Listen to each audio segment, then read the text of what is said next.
అధినేత జగన్ తీసుకుంటున్న నిర్ణయాలు ఆ పార్టీ నేతలకు మింగులు పడట్లేదు.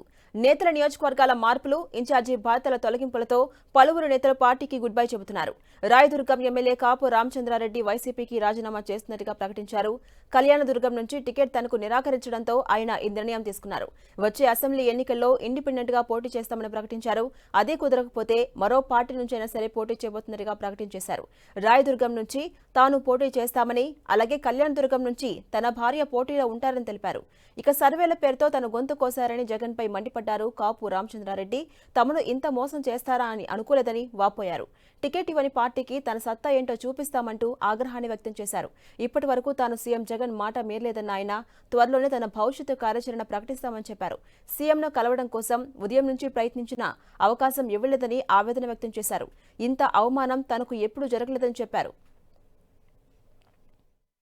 ఈరోజు సర్వే పేర్లతోటి మీకు మేము ఏ ఒక ఎమ్మెల్యే కన్నా ఎక్కువ కష్టపడి రాత్రనక పగలనక గడప గడపకు తిరిగిన తర్వాత కూడా ఆయన ఏమి చెప్పితే అది చేస్తాం. ఏ రోజు ఆయన మాట మీరలేదు. మంచి జరుగున్నా ముఖ్యమంత్రి గారి నుంచే, చెడు జరిగినా ముఖ్యమంత్రి గారి నుంచే. మేము మంచి చేసే అవకాశం మాకు లేదు, చెడు చేసే అవకాశం కూడా మాకు లేదు. అలాంటి పరిస్థితుల్లో కూడా మమ్మల్ని పిలిచి మీ సర్వే రిపోర్ట్ బాగలేదని, మీకు టికెట్ ఇవ్వడం లేదని చెప్పడము చాలా నాకు బాధాకరంగా ఉంది. నా సొంత ఊరు కళ్యాణదుర్గం. ఇప్పటి నుంచి ఇక్కడ పోతున్నాము. పార్టీ టికెట్ లేదన్నప్పటికీ కూడా రాయదుర్గం నుంచి కూడా మేము పోటీ చేస్తున్నాము. కళ్యాణదుర్గం నుంచి కూడా నేను పోటీ చేస్తా ఉన్నా. కళ్యాణదుర్గం నుంచి ఇండిపెండెంట్ గా కానీ లేదా ఏ పార్టీ టికెట్ ఇస్తే ఆ పార్టీ తరఫున కానీ తప్పకుండా కూడా నేను పోటీ చేసి నేను తప్పకుండా గెలుస్తాను. ఎందుకంటే ఏం సర్వేలు ఉన్నాయో ఈ దరిద్రం సర్వేలు మాకైతే తెలీదు. రాయదుర్గం నుంచి కూడా కళ్యాణదుర్గం నుంచి కూడా మా కుటుంబం నుంచి ఎక్కడి నుంచి అవకాశం వస్తే అక్కడి నుంచి పోటీ చేస్తాము, లేదా ఇండిపెండెంట్ గా కానీ పోటీ చేస్తామని సీఎం గారిని కలుస్తామని చెప్పినాము. ఆయన బిజీ అని చెప్పినారు. ఇంకా ఉదయం 10:30 నుంచి ఇంతసేపు ఉన్నాము.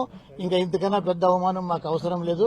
కాబట్టి మాకు నమ్మించి తీసుకొని వచ్చి నమ్మినందుకు మా గొంతు కోయడం ఒకటే మిగిలింది. మా జీవితాలు సర్వనాశనం అయిపోయినాయి ఇక్కడికి.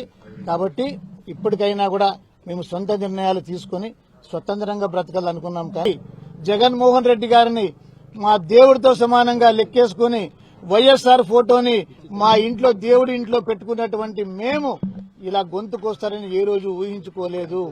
రాజశేఖర రెడ్డి గారి కుటుంబాన్ని నమ్మినందుకు మమ్మల్ని గొంతు కోస్తారని ఏ రోజు ఊహించుకోలేదు. పలుసార్లు టికెట్ వద్దన్నా కూడా మీకు మంత్రి పదవి ఇస్తాను ప్రభుత్వం వచ్చినప్పుడు అని చెప్పి 2014లో 2019లో కూడా టికెట్ ఇవ్వడం జరిగింది.